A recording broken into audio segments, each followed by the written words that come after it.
Dear participants, a very good morning and welcome you all. It's the sixth and last day of this teachers training program. Today we have five sessions. Three of them will be taken by session expert. Then you have a test and feedback session. Then last, valedictory session. The first session will be taken by Dr. Neha Seth ma'am.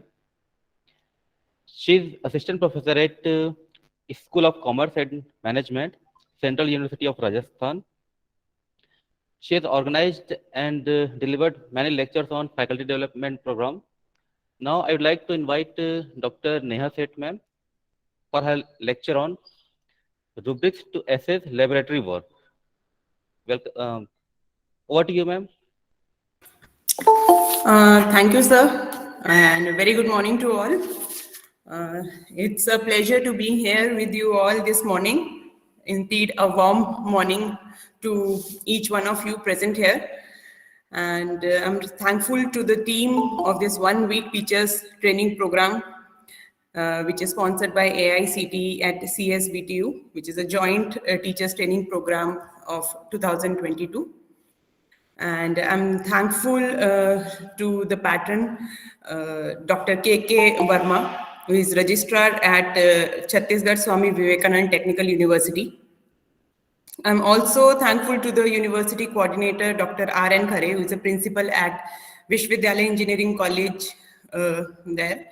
And I'm thankful to the program coordinator, Dr. G.S. Bedi, who is principal Government Polytechnic in Jashpur.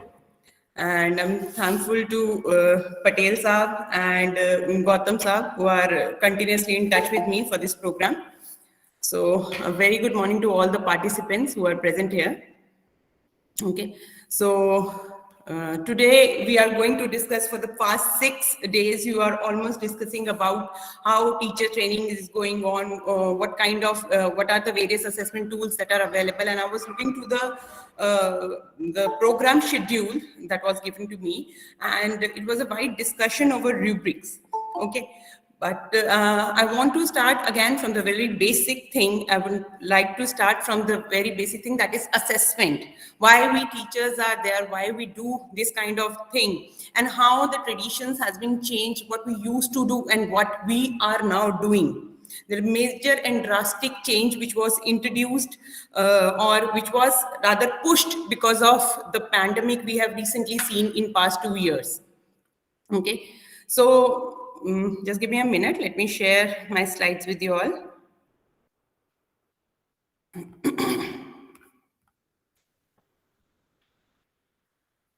Please confirm if the slides are visible. Yes, madam. They are visible. Yes, it is visible. Okay, fine. Okay. So we'll be having a combination of this session on assessment as well as the rubrics, okay, which is an assessment tool.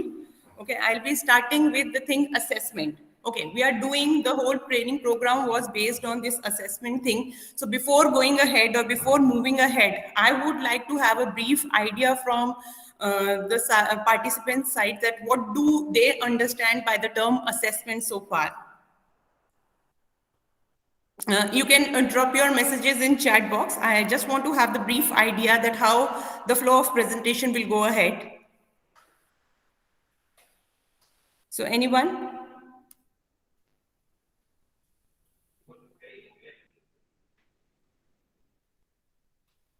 Okay, I would rather prefer to have this lecture as a dialogue rather than a monologue, because now it's been 2 years we are talking to the machinery and no one is sitting around. So it would be a pleasure if I would get responses from you as well. So if anyone can quote a few words, what do they have understood by the term assessment so far?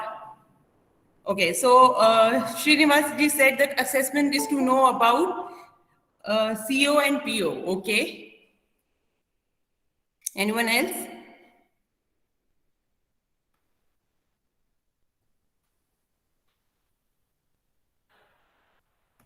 Okay, I guess people are still in settling mode. Okay, then let us go with my definition of assessment. Okay, for me, assessment is like a collection of data. Like, we are not reaching to any judgment, we are not reaching to any conclusion when we are talking about assessment. It is merely a collection of data, it's a collection of information which was done in a systematic way. When we say systematic, that means a structured way is followed when we are talking about assessment. Okay, it is not that we can randomly start anything. Of course, there is a structured, there is a systematic way. There are steps that we need to, follow when we are assessing our students as teachers. I'm sure we all are doing this, and we all have different kind of methods for assessing our students. Okay.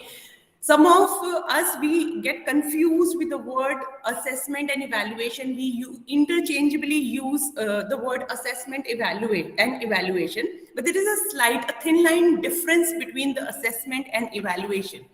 Okay, so when we talk about the assessment, so it is basically an ongoing process. Okay, it cannot be stopped. When you are teaching in class, when you are interacting with your students, when you have developed your lesson plan, that how you are going to deliver your lecture to the students, or maybe for a semester, that what are your objectives for that semester, for that particular subject, that what you are going to deliver it, to your student, and what outcomes are you expecting from your students. Okay, what learnings are you expecting from the student? So this whole process, okay, whole process of it, when you are taking your student to the end result, okay, the process is known as assessment. Okay, so basically it is a systematic collection of information. It defines that how the process of learning is going on. Okay, whether it is up to the mark or it needs certain improvement.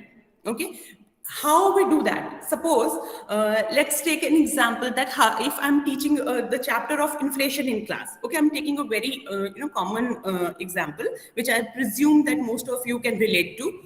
Okay, suppose I'm teaching a topic related to inflation in class. So when I'm going to start inflation, it is not that I will definitely and outrightly jump to the data related to the inflation, because we are teaching to different age groups. Okay, when we are dealing with different level of students, we generally need to start with from very basic things. So when I will start the chapter of inflation, I would first define what inflation is, what are different types of inflation, what could be the causes of inflation, and then only I can move to the data, how inflation is affecting any particular economy, and specifically when we are talking about Indian economy, that how inflation is affecting our economy.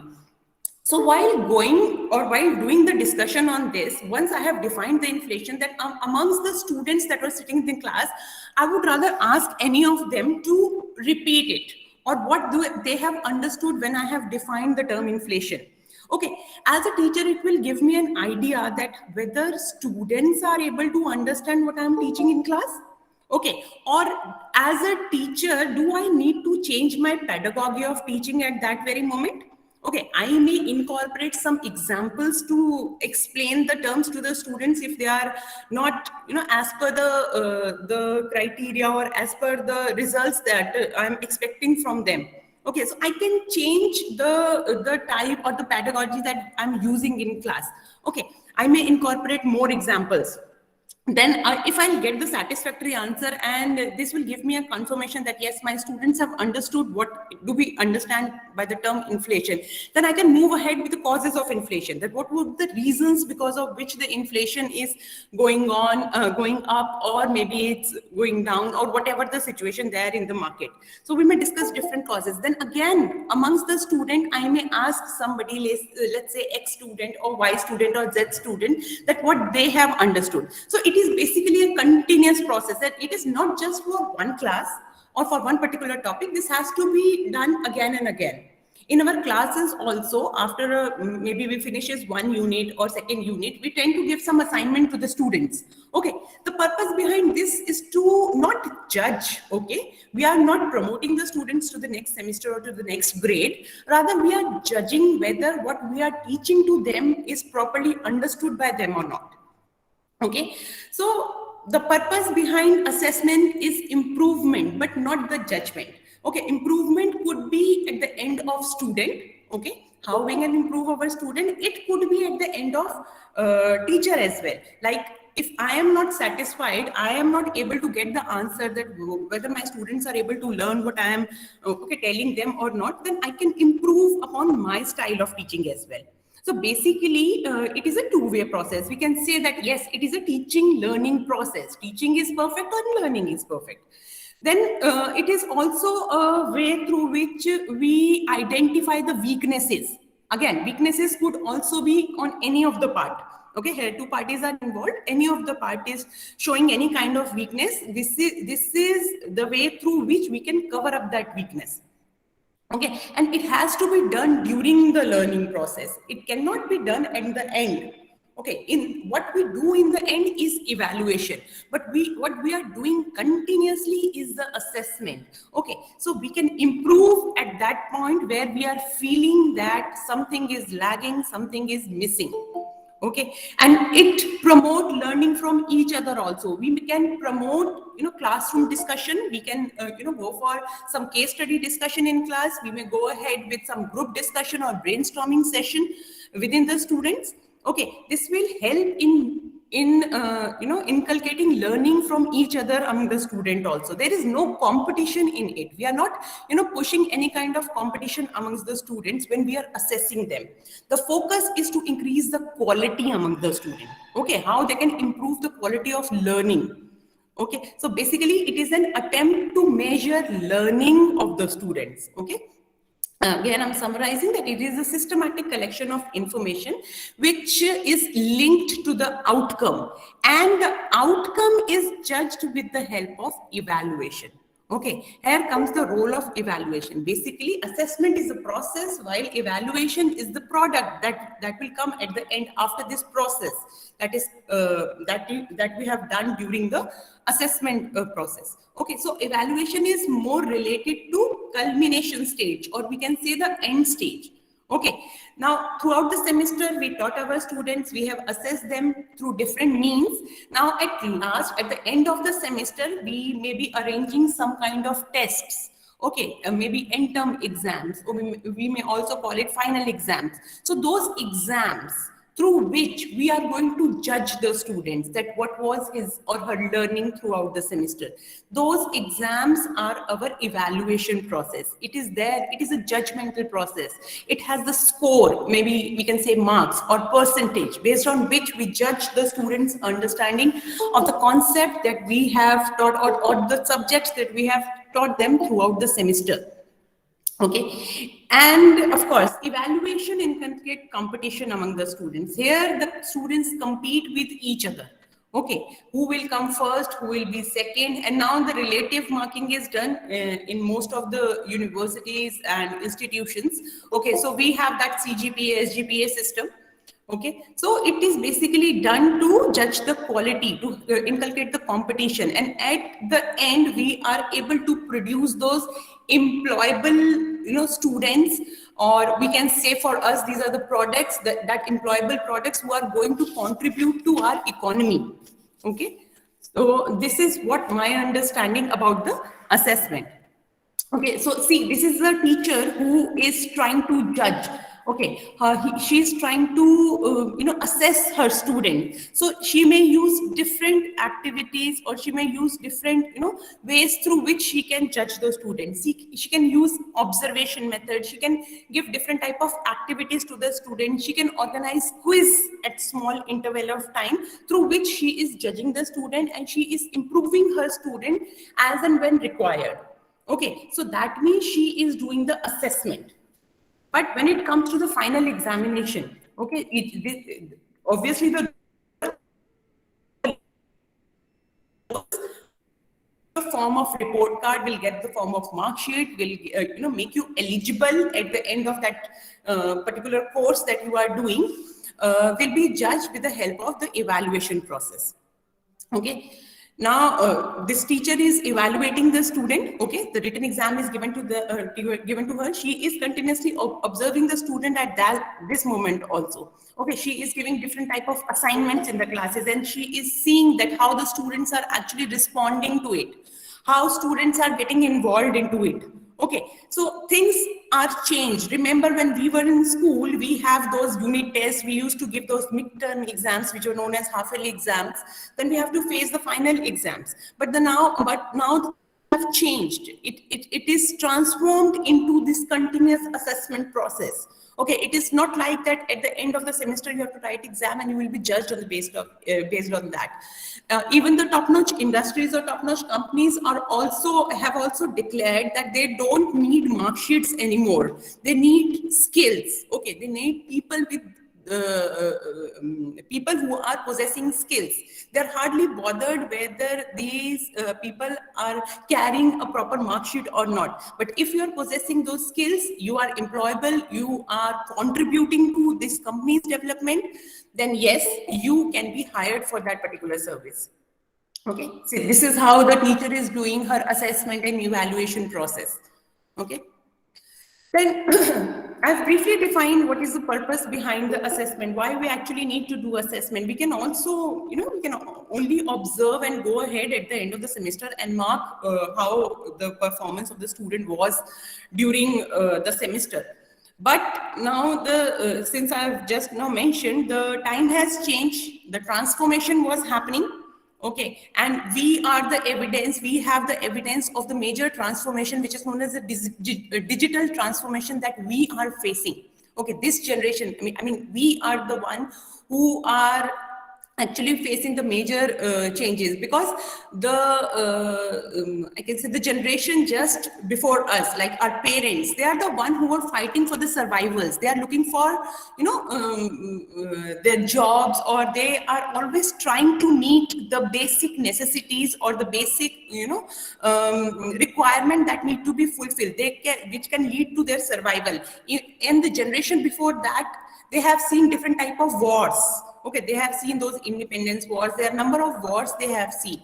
The coming generation, I mean, the generation which is going to come, they won't bother for survival. Like, we are not bothering for survival, but we are seeing the transformation. Our next generation will not at all bothered for the survival. They will look for that self-actualization. Okay, they will not fight, or they will not run behind what salary they are looking for. But the next generation will be behind, realizing that where, they need to be. Okay, how they can utilize their skills, okay, to give back to the society. They would be in that self-actualization mode. Okay, and we are preparing this next generation. We teachers are preparing this next generation. Okay, so we need to have a purposeful assessment when we are, with our students. So there are purposes behind, there are different purposes behind assessment. Like, we can inculcate critical thinking among the students, okay, and the higher order cognitive skills that we need to do. We need to, like, the time has gone when, we have to make them learn the formulas, okay, or learn the definition, and inculcate the rote process that students were used to do. But now the process has changed. We are focusing on them to think critically. Okay, the situation may be given, that how they can react to that particular situation. We need to work on their cognitive abilities, their brain development or brain-based skills. We need to put them into the situation, and we will see that how they are going to react to that particular situation, how their mind is processing the thoughts. Okay, what would be the speed of processing the thoughts? Okay, we are, developing a generation where we are teaching them not to focus on the problems, but they need to focus on problem solving. Okay, we need to inculcate those abilities where these, the coming generation will focus on problem solving and developing plans. They work on the solution and not just the problem. Okay. Then we also do assessment when we are managing and developing oneself. Okay, oneself here, like when we are doing the assessment in the class, we are telling our students, we are putting this in their mind that this is how or in what direction they need to develop themselves. Okay, like we are continuously telling them that at one point a student may be a very good thinker, but he may not be a very good presenter. Okay, or he is not good at expressing what he is thinking. So we need to develop an overall package. Okay, because this is the need of an hour. Okay, the one who is just thinking but not able to express will have no value in the market. Vice versa, when the person is very good at expressions but he is not able to think really well, again, there is no, he's not carrying any value in the market. So we need to have the combination of it. Okay, and not just the students. When it comes to the assessment, it is the development of us as a teacher as well. Okay, by taking, when we are teaching even the same subject in different batches year after year, we have seen the transformation, we have seen the change in the quality of students. Like for past 10 years, I'm taking a few subjects repeatedly, but I have seen I have to modify the way I'm teaching with time. Okay, 10 years ago when I was taking finance as a subject, the way I used to teach 10 years ago has changed now. Okay, students are not interested in doing those accountancy and financial management problems anymore. The numericals are not, okay, and not, as a teacher also, I know it is not something which is required when they go out, when they will pass out from this, after completing this exam or the course. Okay, I need to develop the students where he or she can think of that if this problem will occur in any company, how he or she going to solve it. Okay, so as a teacher, we are giving the inputs to the student to improve himself or herself, and as a teacher also, I know that with every passing year, I need to improve myself. Okay, and what are the parameters on the basis of which I need to improve myself? Right? Then it also leads to assessing and managing information. Okay, so we are collecting the information while assessment. So it is not that the process is over. Once I have assessed the students, I have given him the response and the process is over. It is not so. As I mentioned, it is a continuous process. So I'm just gathering these small data with me, the small information with me after every assessment. And at the end of year or at the end of semester, I will combine this information to do my or to give my judgment in the form of evaluation. Okay, in past this pandemic period, we have seen this has happened with the 10th and 12th students in past. Okay, ultimately they were not able to appear for their final examination, and they were judged on their continuous assessment that has happened during the year. Okay, so the teacher was actually processing, assessing the information, the data that she is collecting for the whole year. And based on that, sometimes we need to give our judgment. For that purpose also, we need to have that continuous assessment. Then it also leads to demonstrating knowledge and understanding. So it's a teaching learning process basically. Both the parties need to improve themselves. When they are assessing, assessment means we both are improving. So it is not just about demonstrating knowledge I am sharing, but if the person is not understanding what I want to, exactly what I want to share, there is no use. Here comes the last point. Yes, the purpose of assessment is communicating. You might be aware that communication is a two-way process. Okay, so communication is incomplete till the time I'm not getting the feedback, till the time I'm not getting the response, whether my students are able to understand exactly what I want to share. Okay, it may be possible that something that I want to share is different. Okay, but what students understood is something different. So we both need to come at the same platform to understand, okay, whether my student understood what actually I want to share. For that, this communication process amongst the student and teacher is necessary. Demonstrating the knowledge and at the same time, the understanding, the feedback must be received. Okay, then it also helps in designing, creating, and performing. Here comes the critical thinking kind of thing, or when you are developing some new things, here comes the role of innovation. Okay, we all know innovation cells which are there in the universities and different institutions now. These cells are there to promote those innovations that students can come up with. Okay, most of us are aware of, there is a program which comes on the TV nowadays. I think the name was Shark Tank. When the people come there and they continuously telling the innovations, the new things they are doing in their businesses. Okay, this program is gaining popularity day by day because our India, our nation is hub of those innovations. We have those, entrepreneurial skills around the nation.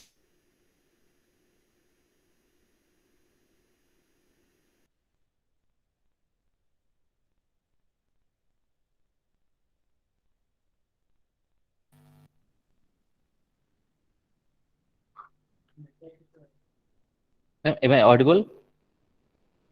Can come out with the flying colors. Okay, so these were the major purposes because of which we need to do a continuous assessment. Okay, a proper assessment that need to be done from time to time. Okay, then the assessment can be your format or summative. There is one more form you will find in some books. There is an interim assessment. Interim is somewhere in between. Like we all know that, I presume that most of us know what interim dividend is, which is somewhere declared in middle of year. Okay, similarly, interim assessment is something which has to be done somewhere in middle of the term. Okay, like midterm exams. So in between, you are formally assessing or formally evaluating the students. Okay, but majorly you will find when you come to the types of assessment, there are two types of assessment. One is formative assessment and other is summative assessment. Okay, Paul Black, who is a professor emeritus of science education at King's College London. Okay, he's a educational researcher. He once mentioned that when a cook cooks and taste his soup, okay, then it is known as formative assessment, because when a cook is tasting the soup, he is doing or she is doing to get the confirmation if the taste is as per the need or as per the requirement of the customer, or most of the customers will like it. Okay, so when that process is going on till cook is tasting it and he is making the changes to make it up to the mark, the soup up to the mark, then it is known as formative assessment. But once the formative assessment is done, when the cook has his quality level, the soup is served to the customer's table. And now when the customer is tasting the soup, then it is known as summative assessment. Okay, because this is the final outcome for which the cook was working for that much time, for that long. Okay, so he was working at that time to get the appreciation from the customers. So now when the customers are giving this positive appreciation, okay, so yes, of course, our formative assessment worked well. My cooking worked well. I enjoyed, I able to give the desired result. But if the summative assessment or the taste of the soup is not as per the mark or as per the need of the customer, that yes, I'm somewhere lagging in my formative assessment. Okay, I may be lagging somewhere Ma'am, in the process. Yes. ma'am, your presentation is not changing. Means slides are not changing, ma'am. Is it showing the types of assessment, formative No, and no, no. summative? Only the assessment first slide is showing. Uh-oh. Yeah. Okay. Okay, ma'am. Now it So, is visible. Thanks, ma'am. is it Thanks, visible ma'am. now? Yeah, yeah, yeah. Okay. Yeah, fine. Thank you. So I was telling about this formative and summative assessment. Okay, so I was telling about the cook and the customer. So till the time the soup is in hand of cook, it is a format. So till the time the students are in our hand, in our class, we are like a cook, because we are keep on changing the way we are assessing our student. We are keep on trying to improve their learning. We keep on trying to improve our way of teaching them. Okay, but once they are put into the final exam room, okay, once they are able to, or when they are given that final exam, made them when we make them sit and write the exams, our role is over. Now that student has to perform. The final sheets will tell what would be the results. Okay, that is known as the summative assessment kind of thing. So basically, a formative assessment is something which is a process, okay, which is a continuous thing. Okay. I hope my slides are changing now. Okay, so formative assessment is something which is an assessment for learning. So basically it is a process. It is not a test. It is not the end result. Okay, it is done to inform during instruction for immediate or near future. Okay, wherever the change in instruction is required, wherever we need to change in the way we are teaching, we can do it. So basically formative assessment is something which is assessment for teaching. Like it is a support learning during learning process. So when we are teaching and students are learning, so the support learning process, that when we are supporting them continuously to make them learn the topic on which we are dealing with the students. Now suppose here we are talking about the economic development Excuse thing me. in the class. We are taking the, Sorry to yes. interrupt. Ma'am, are you showing types and formative summative presentation slide? No, I have changed my slide. Okay, No, there is ma'am, some it's not problem. showing. Shall I Oh, no, no. again Now it share is the showing, ma'am. slides? Assessment of learning. Now it is showing, ma'am. Okay. Assessment of learning. Okay, continue, ma'am. Shall I stop sharing and rejoin? Because again, next time when I change the slide, I don't think it would change. But this is something which is happening. Okay, you just please confirm. Are you able to see the formative assessment, the only formative assessment thing on the screen? Ma'am, it is No, showing ma'am. assessment of for It is. learning. Yeah, It's sorry. showing Okay, assessment for just give learning. me. Okay, just give me a minute. I'm just stop sharing this. I'm sharing this again. Just give me 1 minute.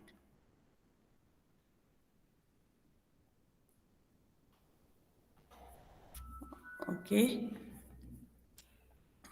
Now please let me know. Is it changing now?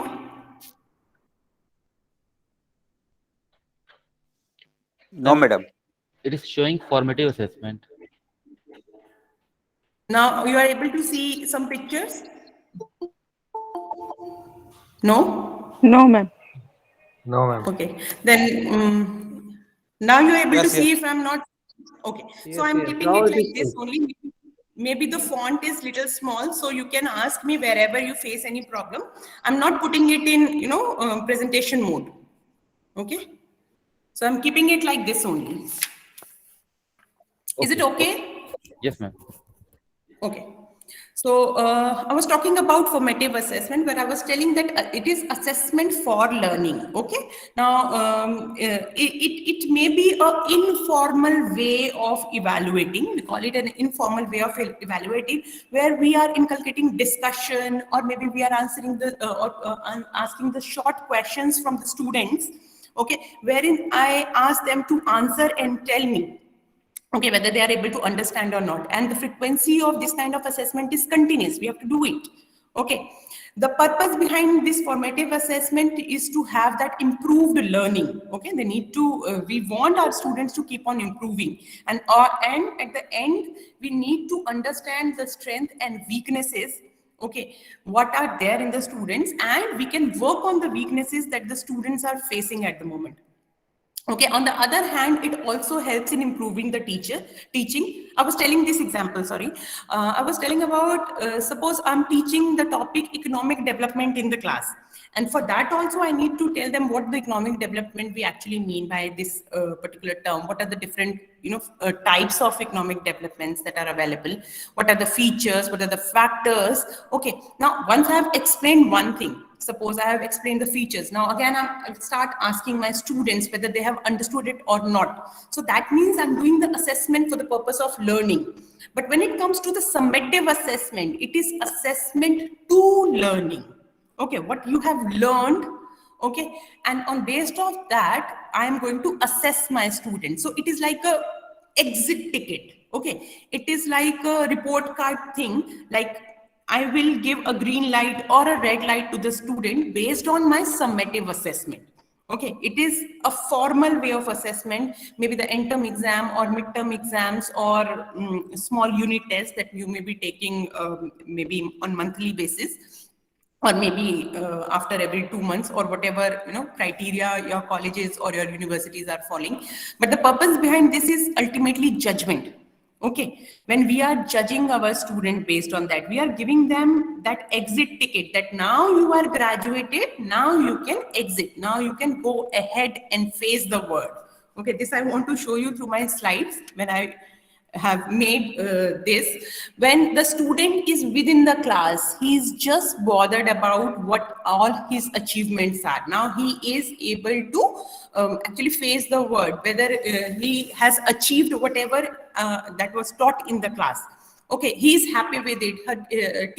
His teacher is happy with whatever he has learned in class. But when it comes to the summative assessment, okay, the external world will come. The teacher is going to give this report card, his overall assessment sheet, okay, whatever is there, the teacher is going to give this to his parents. Now his parents are also aware that the student, how he is performing in the class. And this is the basic, or again I can say a thin line between the formative and summative assessment, but for us it is a continuous process now. Okay, because these are the transformations which we have changed in education industry as well. Okay, so then these are the shifting trends in the assessment basically. Okay, what was there? Earlier, what we used to assess the knowledge, we used to assess the final product. How we are able to do this? Because we judge the student from the mark sheet. Acha, he got this much percentage. Yes, he's an intelligent student. She got this much percentage. Oh, she's just an average student. This is how we used to judge the student. But now, and we used to have those written assessment. It is a norm reference things. Okay, a standard what formed, and we have to judge our student based on that, and we actually decide whether the student is passed or whether the student is failed after this summative assessment. But now the shift has changed. Now shift has changed to what? Now we need to assess the skills and understanding, not just the knowledge. What he possesses, what he has is already there with the student, but whether he is able to, he has very sharp mind, but whether the student able to apply that sharp mind.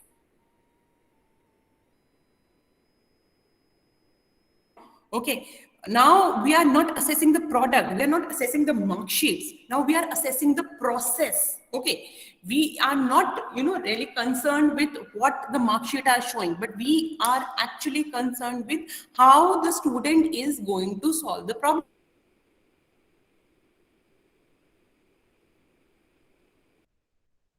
Continuous assessment process is necessary. Or she is not responding in the class at all, it is perfectly okay. At least the student is not disturbing us. The scenario is not like this anymore. We have to keep on changing with time. Okay, we need to make changing. We have to continuously, we need to involve those students in our class. Okay.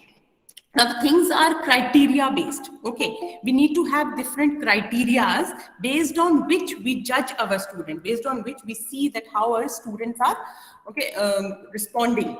Okay, we need to involve them. We need to prepare them to face the world.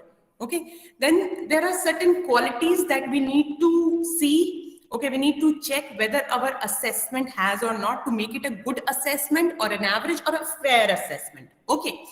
Now, the assessment process that we are following should be aligned with the assessment. The assessment should be aligned with the objective. So for every class, for every semester, for every year, and then for every course, we have different kind of objectives. Okay, we must have seen that there are goals when it comes to the particular course also. We all know that when we are offering diploma, student would be able to do this and this. Okay, when we are offering a master's degree, then again a goal is associated with this. When we are offering a certificate program to them, there is a goal. Similarly, when we the student in class, there is an objective behind it. So our assessment should be in line with the objective. Okay, I would be able to see at the end whether I'm able to fulfill my objective of teaching or not. Okay, there should be a explicit, or we can say an open criteria and standards. There should be a complete, we should not judge the students like somebody who is kind of I can say a cheesy student, or a very good kind of student who is obeying you a lot, and that is why you are giving good marks to him or her. But at the same time, who is not in interaction, or maybe sitting quiet or idle in the class, we are not giving them very good marks, though the one who is sitting idle may have sharper mind as compared to the one who is talking a lot. Okay, so we need to have that standard criteria based on which we are able to judge our students. So then it can qualify as a good assessment, because it is not only about perception that we are carrying. Okay, we need to pull out the best from the students. Okay, so that they can show their flair, they can show their colors, they can show what all they possess. Okay, the skills they have learned during this process. The criteria that we are using for assessment should be authentic and holistic. Okay, it is not so that suppose we are also using different measures, like we are giving presentations, we are giving assignment, we are giving case studies to our students to judge. Okay, so the assessment should be holistic. We need to judge the student from different perspective, different ways. Okay, just now I mentioned the student may be having those capability of critical thinking, but he may not be a very good presenter. Okay, so we need to make our assessment process such that we are able to, take out the best from the student. Then it could be facilitative degree of structure to promote self-direction. Okay, we need to tell student, or after the assessment, the student should understand on his or her own that where he is lagging. Okay, if you have described your criteria of assessment well to the student before exam or assessment, the student would be able to judge himself or herself that where he or she was lagging. She would or he would get to know that at what point or in what direction he or she has to work. Okay, so the assessment should be such that which is a kind of self-explanatory. Okay, then it should give sufficient and timely formative feedback. Okay, so it should not be such that every time I need to work on the type of or need to make the criteria on the basis of which I'm going to assess the student, but I should have make it in such a way, or I can make a generic general assessment criteria. At least it is not consuming my time, but I'm able to judge my student really well. Okay, so the criteria in which I am able to judge my student within the due time, within the time limit. Okay, so if these qualities are there in a good assessment process, then yes, we can categorize it as a very good assessment process. Then there are certain tools of assessments. Okay, there are different type of tools which are available for the assessments. Okay, here there may be 6 or there may be 5. You can categorize it the way you like to. Okay, the first one is curriculum mapping. Okay. As the name suggests, curriculum mapping can be described mapping of curriculum. Okay, so it is a tool for describing the organization of the program curriculum, or I can say the syllabus, in the light of your expectation for student learning. That means what you are expecting from your students to learn at the end of the syllabus or the curriculum that you are going to share with the students. So this is generally sometimes this is defined, like for admission process also. If you are giving admission to the students in diploma, we have that kind of criteria wherein we have defined the student must have completed its 12th class. Okay, and that too, the 12th has to be done from this subject. Okay, these subjects are mandatory. So basically there are certain prerequisites that we are already defining. Okay, so that we can only choose, or we can give admission to those students who are meeting those prerequisites. Okay, and then we are able to classify them according to their interest, or I can say according to their eligibility criteria. Okay, so once these students will fulfill the prerequisite of the course, you can give them admission and you can teach them the required courses. You need not work on the the previous things. You need not to teach them from the real basics. Okay, because we are presuming the students that who are coming into one particular course, they are aware of the basics. Okay, the mapping thing facilitates evaluation of overall curriculum basically, and it provides a systematic means for linking different levels of learning outcomes. And this again has to be done throughout the course that we are teaching. It also helps in identifying the gap in case the student is facing any kind of problem. Okay, we can start those tutorial classes, or we can start those bridge the gap classes for them. Okay, suppose we have taken the students and students are coming from different boards or maybe from different universities for postgrad program. Okay, so the learning pattern from which they came, it may be different. The syllabus that they might have studied is different. So we can start those basic bridge classes wherein we are able to take them to the basic level. Like when we are teaching MBA students, we are getting students from different backgrounds. We are getting students from arts, we are getting students from science background also. We are getting students who have done BTech.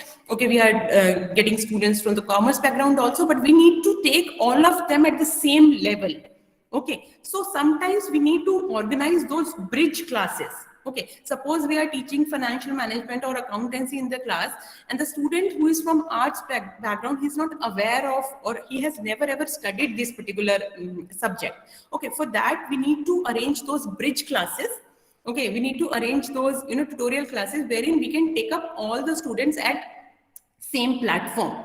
So this is how we can assess the student from time to time using this curriculum mapping technique, and accordingly, okay, we can improve our teaching, and accordingly we can improve the learning from student perspective.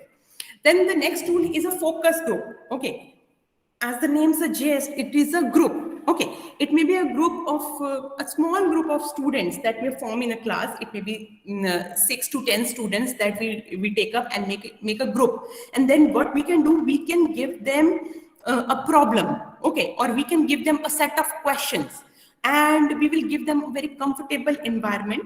Okay, and we'll ask them now to answer these questions or the problem that is given, to focus on that particular problem and what solutions they will come upon.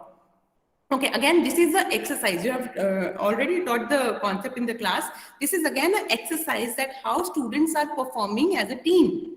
Okay, this is how you are judging your students, that how they are working on problem solving rather than just focusing on problem. Okay, they're not focusing on problem. Through this type of activity, they are focusing on solution. We have to make them understand, or we have to prepare them to focus on solution rather than focusing on problems. So the focus group are especially useful for understanding the perception of people.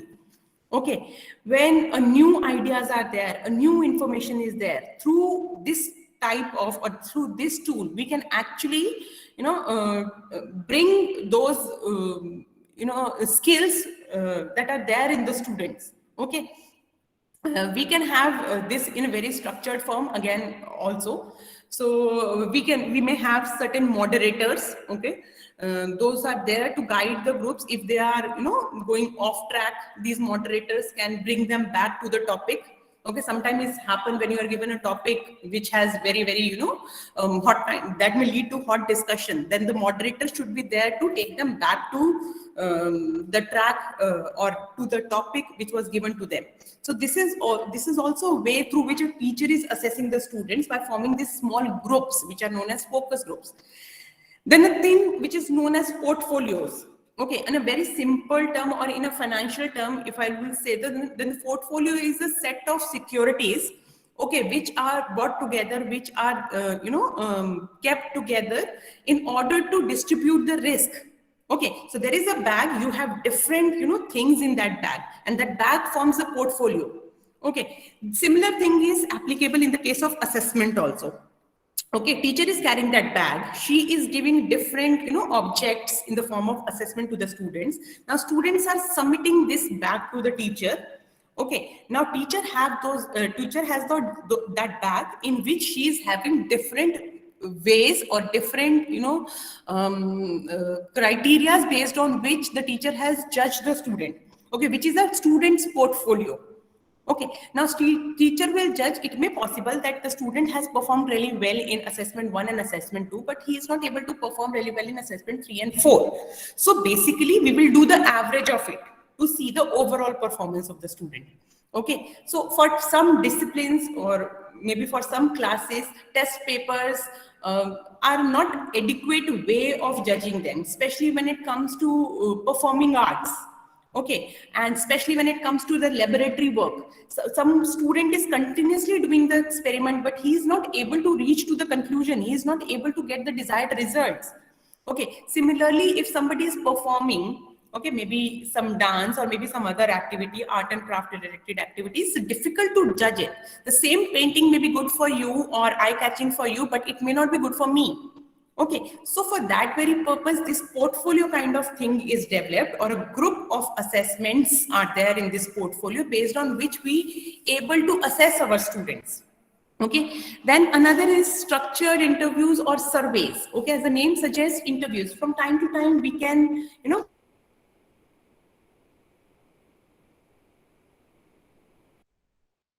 which we are able to judge, or we are able to assess whether he is actually performing as per our expectation or not, whether as a teacher I'm able to fulfill my objective or not. Okay. Then survey may also be used as an indirect method of gathering assessment data. Okay, these surveys are useful when we have that specific questionnaire with us. Okay, we have certain set of questions, okay, that we want to ask. Ultimately, we have some kind of presumption in our mind, and using this survey or interview method, we are able to either satisfy that perception, or we are able to change that student. Okay, so this is how this survey or structured interview can be used for the assessment. Then I come to the second half, or the second part of today's discussion that we are having, that is rubrics. Okay, it is also kind of very hot tool nowadays, which is used by educationists. It is a very powerful tool for people like us who are teachers, for sharing our expectations with the students. So for us, we are sharing what we are expecting from the students on different criterias. Okay, different features or characteristics that we may give to the students, that based on this you will be judged. Okay, we are grading the student based on this. Okay, and we are explaining the student that this is what we as a teachers are expecting from you. Okay, so when a rubrics are designed, it leads to what I can say, through rubrics we can actually judge, or we can see whether the students are able to reach to that level where we actually want to take them to. Okay, so this rubric is a powerful tool of assessment, and we are the next part of the presentation will be focused on this only, the rubrics. So basically, a rubric is a systematic scoring tool.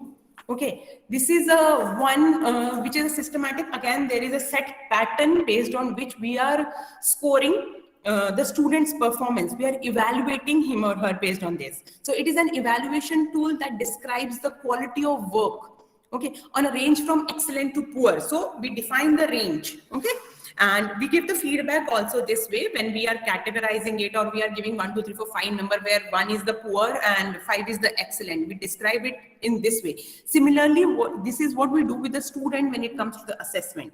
Okay, we tell them that this is the criteria, or this is the map on the basis of which we are going to judge. If you are going to perform like this, or this is what you are going to do, you will be judged as poor. If you are going to give these many things in your assessment, or this is how you are going to perform, you may be judged excellent.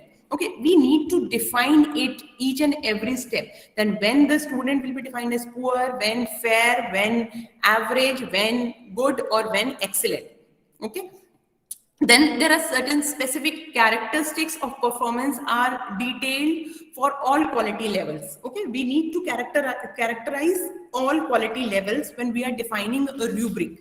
We use this rubric is all students. So basically, it is a systematic method. So this is a standardized method.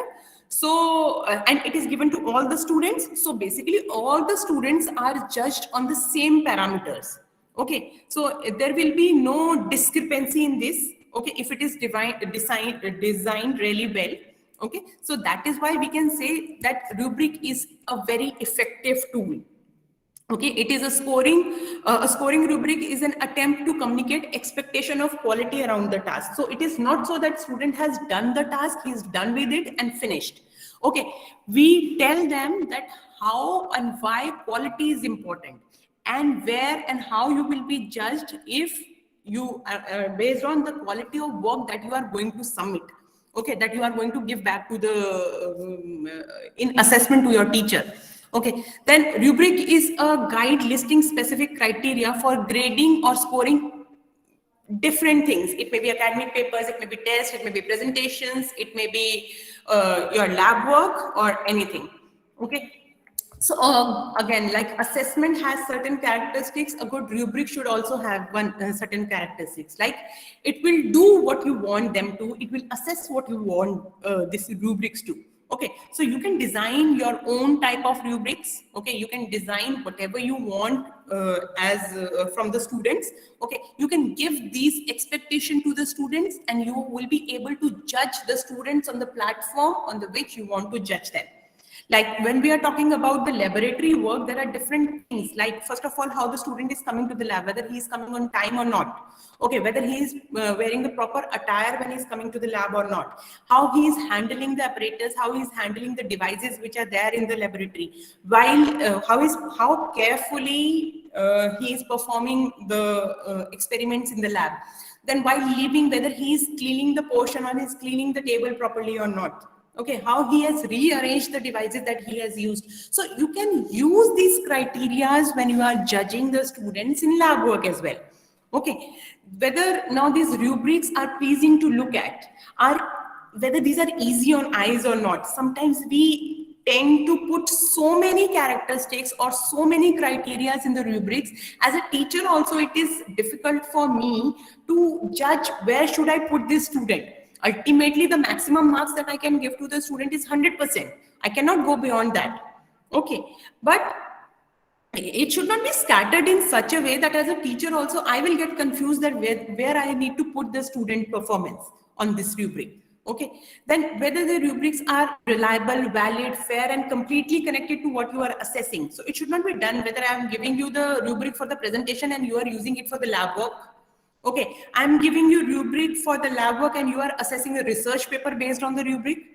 Okay, and if I'm giving you a rubric or this assessment tool for judging the research paper and you are judging the assignments of the students based on this, so it should not be done. A different or fair rubric should be designed for different type of assessments. Okay, so there are a number of websites are available where you can get those ready-made rubrics and you can make the desired changes as per your need also.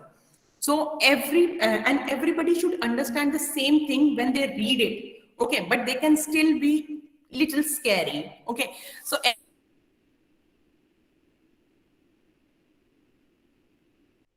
who will come and judge your students. You are going to give the same rubric because you are going to give them the parameters or the criteria based on which they are going to judge your students. Okay, and so that person who is there as external examiner should know. Okay, that how or based on what they are going to judge it.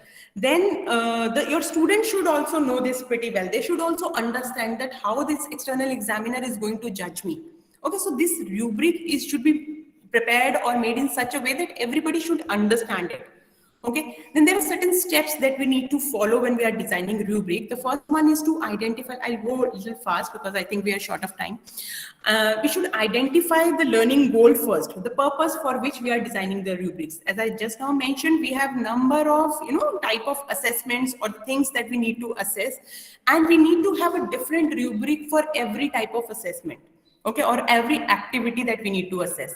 Then when I have decided the objective or the goal of the rubric, the next thing is the criteria. I need to decide the criteria based on which I am going to judge my students. Like for laboratory work, I just now told you, like I need to understand the techniques. I need to judge whether the student able to understand the techniques very well or not, whether he is able to manage the time, whether he is able to perform his experiments independently. Okay, or whether he is able to interpret the results that are coming. Okay, so I need to have those different criteria. So I will show you some examples of this as well. Then we need to establish a clear and detailed descriptors of each performance level for each criteria. Now on left hand side, suppose I have decided the criteria based on which I'm going to judge my students. Then on topmost row, I'm going to now suppose I'm managing the time management. Okay, or I am judging the time management. So I will define whether the student is coming on the time. I will give him excellent. Okay, if he is just a minute late, I will give him very good. A 2-minute late student, I will give him good. Then average, then fair. Okay, so every criteria should have detailed descriptor based on which the student will be judged. Okay, then I need to practice my rubric first. I need to know as a teacher that what if, like for time I'm giving, 1 minute late student is will be judged as a very good, 2-minute late is average, 3-minute late is fair, or 5-minute late is a poor student. So also that how I'm going to assess my students based on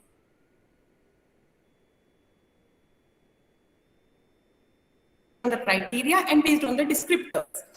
Then I will share this with my students, okay, because they also need to know that what act of mine would be able to what teacher. Okay, so with my student, and then I'll give them, I am going to analyze the students, and ultimately I will report the results from the rubric that I made. Okay, then there are majorly two types of rubrics. One is holistic rubric and another is analytical rubric. Okay, holistic rubric is something which is really soothing to our eyes. It's easy, okay, kind of thing, because it provides a single score based on an overall impression of students' performance.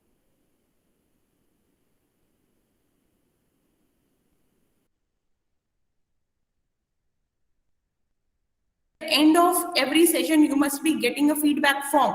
So you need to judge the instructor on the basis of the parameters, maybe 1, 2, 3, 4, 5. Based on this, you will judge. So there is nothing in between these 1, 2, 3, 4, 5. Either the instructor is excellent or poor, or somewhere in between. There is nothing beyond poor and there is nothing beyond excellent. Okay, so we need to give that single to those instructors who are sharing their or imparting their knowledge in these kind of programs. So here we use this kind of, here we can use these holistic rubrics. Okay, it is used to score students work as a whole, and it will give you the holistic score, an overall score. Or when we can use these holistic rubrics, when there is no correct answer, there is no complete yes or no kind of thing, when the work is creative. Okay, so you can judge it according to you, according to your understanding, according to the way you see the work. Okay, so these kind of rubrics, this holistic rubric can be used in such cases. Okay, when the focus is on overall quality, proficiency, okay, understanding of specific content on the skill. So the focus is not on the quantity at the end. So how many paintings you are producing by the end of the day or by the end of the month, that is not important. But how beautiful paintings you are producing by the end of the semester as an art student, that is important here. Okay, so here we use this holistic rubric. Then the assessment, where the assessment is summative. Okay, when at the end of the semester we are using this, because we already have the perception about the student, we already know most of the thing about the student, we have done the formative things during the semester. Okay, but now we come to the end, then we can use this holistic rubric. Then we can do assessing significant number of students when we have to assess a large or huge number of students. Okay, we cannot get into the detail of every small thing. Suppose we need to judge 150 or say 200 students at a time. Okay, so it is difficult to be relative. I cannot compare one student with the second student with the third student and so on. Okay, I need to have such a rubric which is applicable to one student only. So I'm going to judge his or her performance, but not the relative performance. Okay, then this holistic rubric can be used. Okay, this is an example of. Okay, here scores are given from 5, 4, 3, 2, 1, and 5 is given to student who is able to demonstrate the complete understanding of the problem, and all requirement of the task are included. So the way he need to prepare his report, the way he need to submit the report, the time period, the content he need to use, the way he did his experiment, he managed the laboratory, his work with the peers in the lab, everything is perfect. In that case, you will give him 5 score. While when there is no response or task is not attempted at all, you will give him 0. But when the student is demonstrating no understanding of but he has attempted the task, but he is not able to represent it. So you will not put him in the fail criteria, but he will be given very less score on this holistic rubric. Okay, this is the sample of this holistic rubric. And there are certain advantages of holistic rubric, and there are certain disadvantages as well. It emphasizes on what the learner is able to demonstrate, okay, rather than what he or she cannot. So this is the positive thing, that the holistic rubric focuses on the positive thing of the assessee to whom we are judging, to the student. So we are focusing the positive thing. Usne kya kya sikha, what all he has learned, we are focusing on that. And we are not focusing on what he has not learned during the semester. Okay. And it saves time by minimizing the number of decision raters make. So if even the 5 teachers are judging the same student, they are able to judge, because we have very number of raters, we have very number of scores, we have very little number of criteria based on which we have to give the score. So we can save much time when we are using holistic rubric.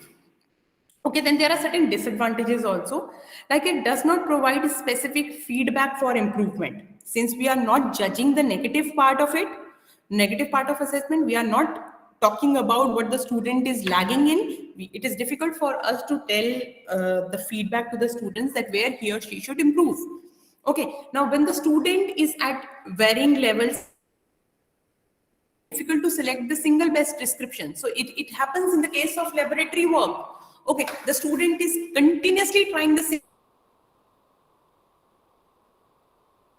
Sometimes it happens in, the coding thing or languages also. You are trying, but you are not able to reach to the conclusion. Okay, then it is difficult because you are not having those end results. The student is not having that end result. So how it would be possible to judge the students in this case? There is no criteria, there is no support, or there is no basis on the based on which we can judge the students using holistic rubric. Okay, here comes the role of this analytical rubric. Okay, so analytic rubric provides specific feedback along with the several dimensions and descriptors of the product. Okay, so you have different criteria and you have different descriptors based on which you are going to analyze. It breaks the objective into component parts. So yeah, the overall objective is to judge the student, but your objective is broken into different components. You will judge the student from different perspective using this analytical rubric. Then each portion is scored independently using a rating scale. So each criteria has different descriptors based on which you are going to judge your student. And the final score is made up of adding each component part. Okay, I will come to this also. This is a kind of traditional way when we are using to the conclusion. There is a little change in this also, which universities are started adopting. I will come to this also. So when we need to use this analytical rubric, when the several faculties are collectively assessing the student, the number of faculties who are sitting together, each one of have their own mindset. Nobody knows the student. Okay, you will give this rubric and they can judge the student on these parameters, these criteria and the descriptors. When outside audience will be examining the rubric score. Okay, now you have given the score and somebody who is not in the process of assessment, now he or she is examining the score. Okay, so it would be easier for that person also to understand that how that particular student, okay, or the performances, and the portfolios of specific strengths and weaknesses are desired. So when we need that kind of analysis, when we don't want any kind of conclusion or percentage, but we want to see what are the most positive or strengthened points in a student and what are his weaknesses. So this can be done with the help of this analytical rubrics. This is a template, or I can say an example of an analytical rubric. On the left hand side, you can see there are different criteria. Okay, I have told you for different examples that how these criteria need to be mentioned. Okay, you as a teacher need to decide that what criteria based on which you are going to judge your student. And on the row, there are different descriptors. Okay, so if in criteria 1, the student is performing in such a way that he or she will fall into beginning thing or beginning cell, or in developing cell, or in accomplished cell, or in exemplary cell. So based on his performance, based on his response, okay, you will judge the student on this criteria and the descriptors. Okay, based on this you will get the score, okay, using this rubric, and on the basis of the score you will your ultimate judgment about the student.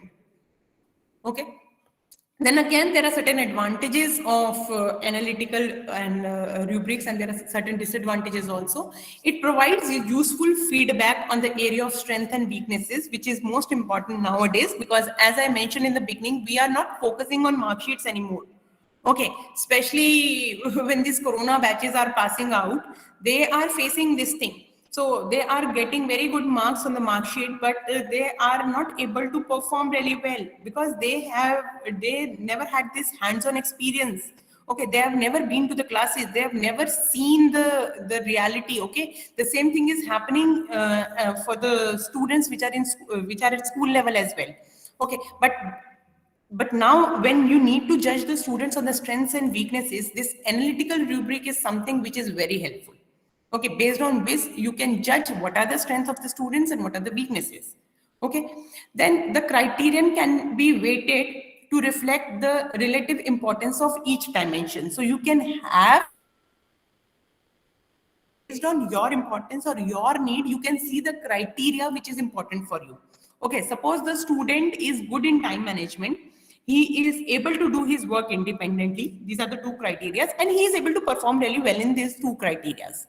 Okay, then the student is important for you. You can employ him. Okay, once he will pass out, or once he will qualify whatever course he is going through, but he is not really good in interpreting the results, which may not be that important criteria for you, then you can leave that criteria. So based on your need, you can pick those criteria based on which you want to judge your student. Okay, then there are certain disadvantages to this analytical rubric as well, that it takes more time to create and use it as compared to holistic rubric, because holistic rubric is something which is very simple. 1, 2, 3, 4, 5, 5 criteria are there. You can quickly give your score and you can judge. But the thing is different. In case of analytical rubric, you have to see where your student is lying. Okay, unless each point for each criteria is well defined, the raters will not able to arrive the same score. Okay, if every point is not properly defined or not explained, or if it is lagging that point, that it is not, this rubric is not self-explanatory, the scorer, the one who is assessing, may not be able to give the proper score in this case. So this is the disadvantage of this analytical rubric. Then there are advantages of rubric for teachers and for students as well. Like for teachers, these rubrics allow evaluation and assessment to be more objective and consistent, while we can help focus to clarify the criteria in specific terms. As a teachers, we can focus on this. It also helpful in providing the useful feedback for teachers. We'll get to know that where we are lagging, and we can improve our effectiveness of instruction based on it. It also provides the benchmark against which to measure the document progress. Okay, so we have those criteria for find what quality our teachers are expecting. Okay, how we are going to be judged. We will this will promote the students' awareness about the criteria to use in assessing peer performance as well. So we will get to know that how my classmate is performing and how I am performing. So it is a self-explanatory thing for me also. Then I'm able to judge that where I need to improve. Then it also helps the student to judge and revise their own work before handling their assignments. Okay, and also helpful in clarifying or showing the students that how their work will be evaluated and what is expected from them. Okay, then a rubric may be used to assess, as I mentioned, various things like essays, papers, projects, lab work, presentation, exam questions, artwork, internship work, various portfolios of students, performances or exhibits. But here our focus will be on laboratory work. So this is a sample rubric for the laboratory work. You can see on left hand side, we have various criterias, like the 100% marks are categorized into safety, on schedule and conduct thing. Okay, the goal behind this is explained in this second column, that if the student, why we are judging the student on the basis of safety, because we want him to be familiar with the safety rules. We want him to know the safety issues that are paramount and cannot be compromised under any circumstances. That is why we have given this criteria. So by giving this explanation, now the teacher is clear that how they, and the student is also clear that how he is going to be judged. Okay, so a score point is given if he complies with the safety rules and wear proper protection attire, handling the toxic chemicals really well, and he is disposing the waste properly. So if he is complying all these points, then the student will get the point. And if he is not able to comply with these norms, okay, like he's not wearing a proper attire, like he's entering into the lab with slippers and short, he's not discarding the weights properly, okay, then he is going to lose the point in this case, in the criteria of safety. Similarly, on schedule, okay, the goal behind this is enhancing organization's autonomy, self-discipline, the teamwork attitude should be developed. So if he's arriving on time, good with his peers, everything, he's getting the point. Otherwise, he's going to lose that point. Then, when it comes to the conduct, why we are judging the student on the basis of conduct? Because we want him to enhance the procedural autonomy and competence skills. Okay, we want him to develop interpersonal skills, like how he can be collaborative, he can join his peers to work together and to reach to conclusion, how he can do negotiation and all. So if he is able to do really good on these criteria like conduct, he is going to get the point, and otherwise he is going to leave the point. So this is a sample rubric when it comes to the laboratory work. Okay, there is also one thing that is about the work, that how the person is or the student is performing in lab, but another thing is preparing the reports. Okay, so it is not about that you did your experiment and everything is done, you are judged on the basis of this, but it is not so. Ultimately, we have to submit the report also. Okay, and the report can be made on the basis of, or can be categorized on the basis of introduction, material and methods, results. Like in case of introduction, the goal behind this is to promote the extensive reading of relevant references. Okay, it may generate the curiosity among what I want to know. Okay, so when you are working on this, you would be able to define your work really well.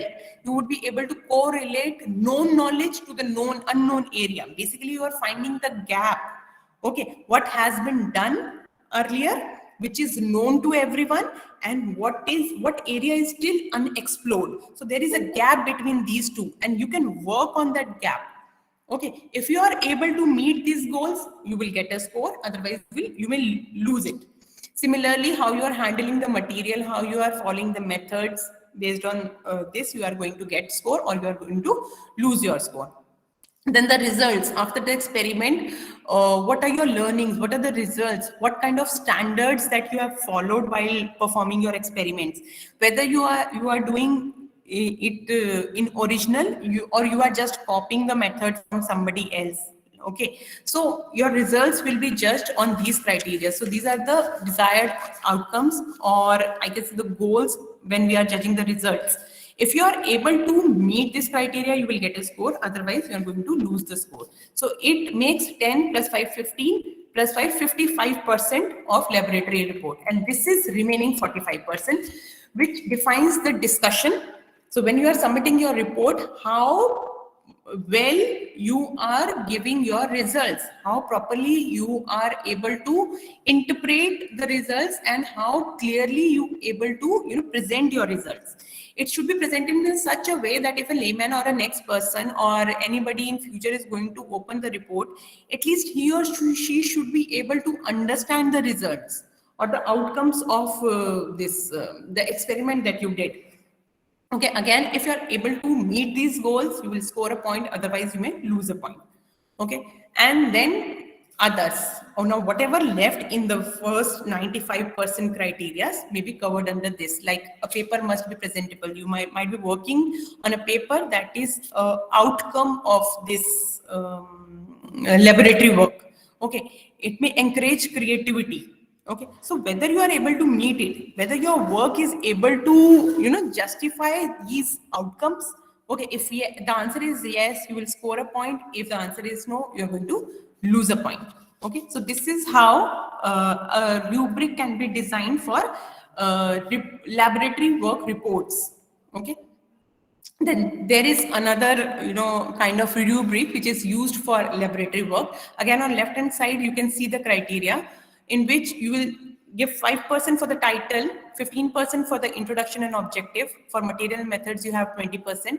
25% for data analysis and discussion. For conclusion, it's 20%. For literature, it's 5%. And report format and quality. Now the first two rubrics are merged, and this one rubric is made wherein your lab performance, the work in the lab, and the report both are clubbed together, and you will be judged on these parameters. Now every category will be described like this. Okay, so maximum marks that you can give to the student is 95% if he is scoring excellent in all the categories.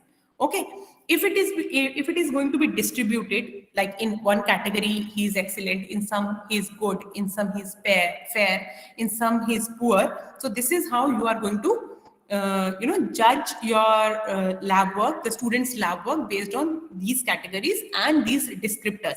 But again, in this case, 65, the one who is scoring 65 will be given D grade, that is a poor grade, which may be given to the student. You cannot give less than 65% to the student. Okay, if he is not even able to make 65%, then he will be declared as fail. Okay, and the fail can only be declared if the answer is no for all the categories. He is not submitting, he is not showing or exhibiting any effort to do the things. Okay, in that case, he will be declared as fail. So this is a combined rubric for the lab work. Yeah, this is what I was telling about, that how we can judge the rubric. This is a traditional way of calculating or judging the rubric.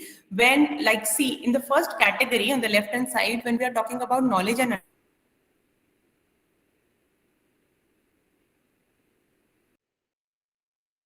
understanding about the topic on which he is delivering his content.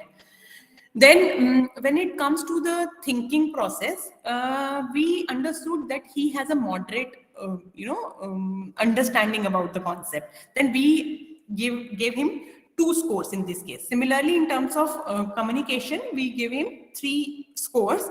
And in case of applications, okay, when it comes to the application of whatever content he or she is sharing, he is in developing stage. That means he is not performing or performed really well. So when we are adding up the scores, like in first he is getting 3 points, in another he is getting 2, that means 5, then adding 3 is 8, and then 1, 9. So there are maximum what points we can give him, 60%.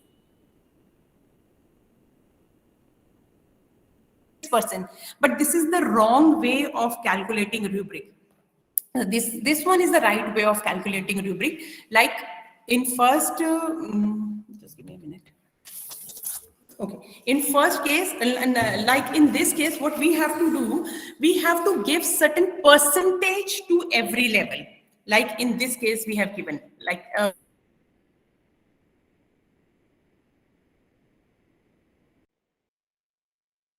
pages here. Okay, like for level 4, suppose we are giving 100% to the student. Now for level 3, we are giving maybe 85% to the student. For level 2, suppose we are giving 70% to the student. And for level 1, we are giving, say, 65% to the student. So in 2 criteria, he is getting 85 and 85. Okay, so 85 plus 85. In this case, he is getting 75. So then 85 plus 85 plus 75 plus 65. So by adding these 4 figures, we have to find the average of it. Okay, we are already having percentages. We are adding these 4 percentages. We will take an average of it. And this average is the real score of this student. Okay, this is how we can actually interpret the rubric. Overall grade is 9. But when we are trying to convert it into the percentage terms, we have to calculate the total percentage, and based on we have to take the average of those percentage, and based on which we actually give the proper score, okay, to the student.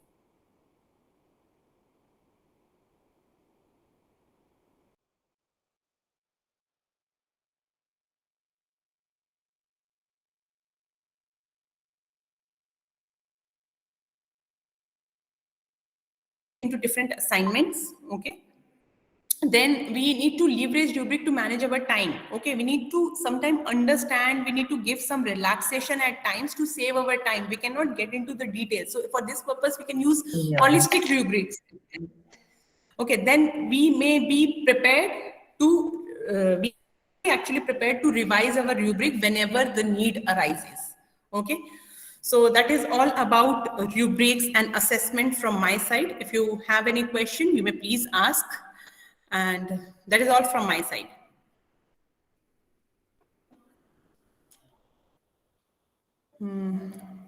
Thank you, ma'am. Is Over there to any? the host.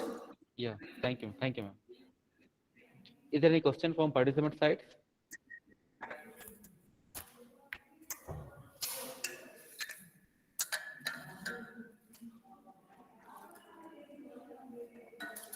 Okay, in case they don't have any question right now, okay, my email ID is mentioned there. So in case they face any problem while going through the slides or while going through the material, they can always get back to me over this email ID that I have provided. So not an issue. Yeah. Thank you, ma'am. Is there any question? Sure, Deepak ji, I am going to share my slides with the host, and I think they are going to share these with you. Sure, ma'am. Sure. I think there is no question, ma'am. You may conclude. Okay, so that is all from my side about the assessment and rubrics. I described, how the assessment things actually going on, what are the different type of assessments that are available that we can do actually.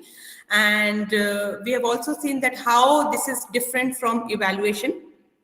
Okay, then we have seen different tools of assessment that we have, and out of which we see that how rubrics actually work, how we have to develop the rubric. We have also seen different assignments or different modes for which the rubrics can be used, out of which we have seen the sample rubrics for the lab work. Okay, so I'm going to share the slides with you. As I mentioned that I'm very much available on my email ID that is mentioned in the slide. So that is all from my side. Thank you. Yeah. And thank you one again for giving me the opportunity to be in front of, so many teachers. Okay. So thank Yeah. you. Thank you. Thank you, ma'am, for the session. You will explain the different features of laboratory assessment using rubric. I hope our participants enjoyed and learned the concept of the topic. On behalf of AICTE, CSPTU, and the host institute, Government Polytechnic Jashpur, I express a sincere thanks to you, ma'am. I also thank you for accepting our invitation and giving us your precious time. Thank you, ma'am. Thank you so much. Thank you so much. Thank you. Hope Thank to you. see you soon. Okay, bye-bye.